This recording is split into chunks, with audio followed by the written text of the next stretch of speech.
นี่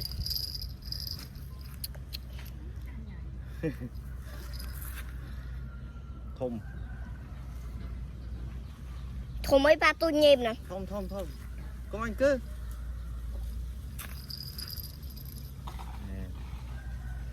mở quá này bắt gớt ra khi một thùng về không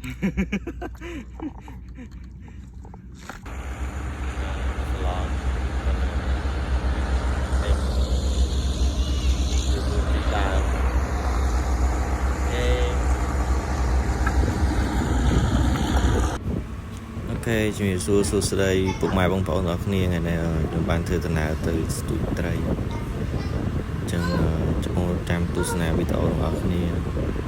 Ok, đó let's go.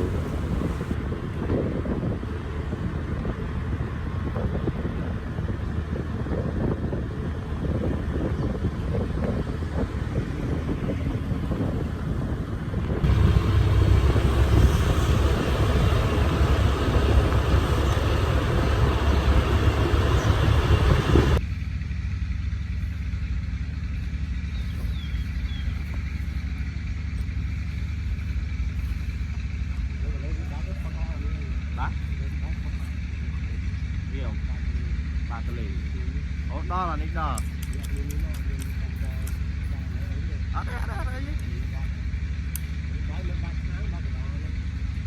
Đây tôi có thể có đi dương là ca dương đây nhung mày cái bên nhung cục từ túi chứ ha cục đục ắt thôi.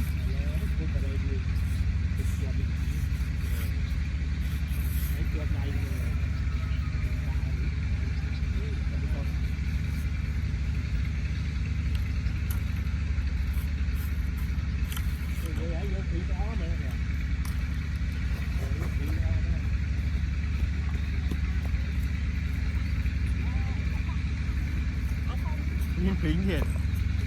bà nơi giấy lúc lên tập bàn Tôi mua pha thì tôi camera rồi. Cho camera rồi.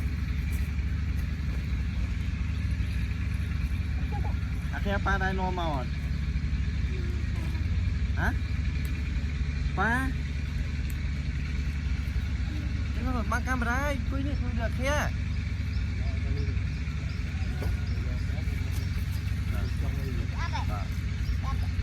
Nhìn chưa nó vui chèo.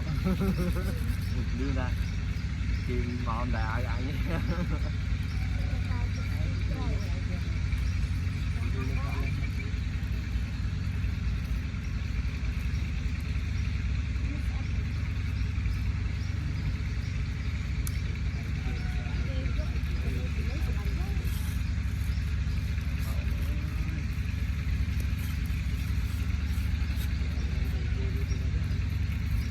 Nơi con đi không từ nơi đi đảo ấy đâu hay tích vui phật xỉa ấy đấy ăn mới bây giờ tôi sẽ xỉa vì ai khi ba cái ơi tiền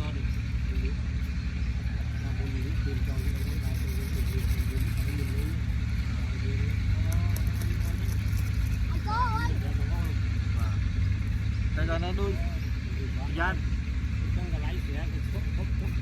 Dạ bon kia trên phía tốc á tờ phun phía anh kia tha máu vô sẽ to không giá nhưng còn bé đi còn bé dạ kia mà o dạ đó là phun phía mới mơ mua có đi được vâng mấy đây dùng bánh nhách cha với nhóm á nhưng mà không say ấy ông ai già rồi ông ai cho nó thua ông khơi mới còn thun kia mới đèn kia tung nơi này thời gian mê thương vô bát lấy nhớ đây mình cho thằng lê nè à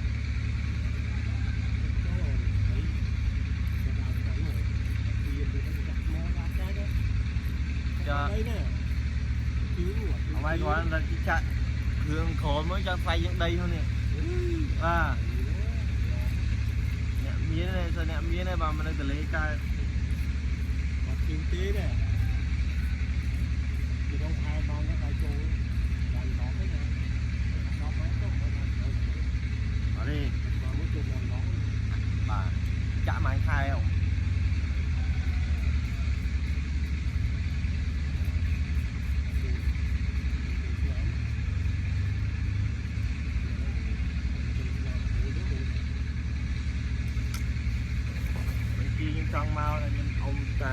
chặt đó nhưng đợi màu này đó màu đi vô thành màu đỏ luôn.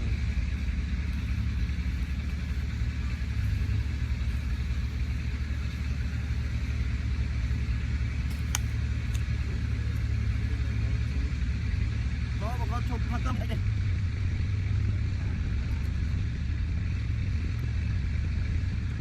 Con ba ông ở đây rồi anh mình được bạn học lại học cái gì men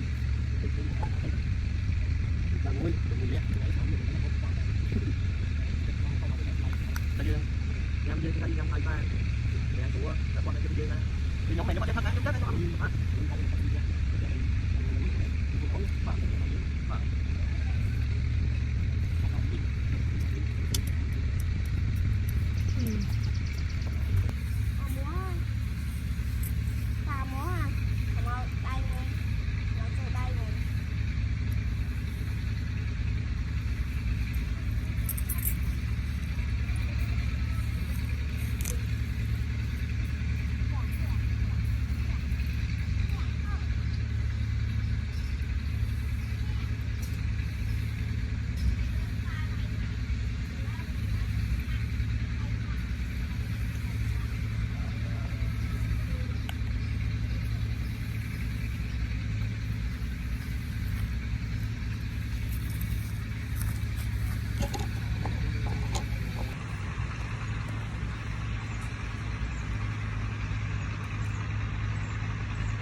Bài sạp sạp đó nha em mua tất nhiên ấy bằng tiền hay miền trăng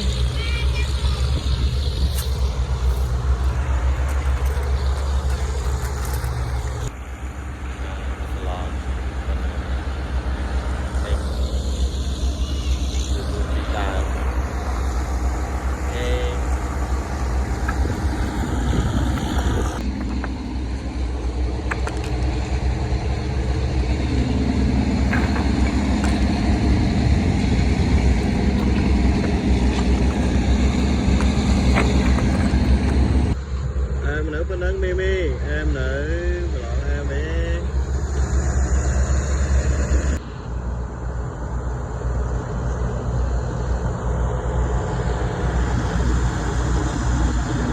đái vào bên ấn Mimi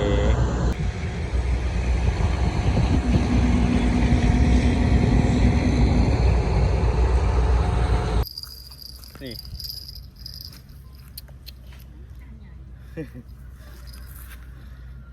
thùng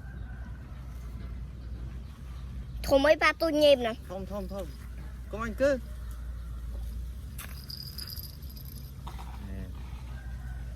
mở bán này bắt nghiền ghét khi mà thôi về không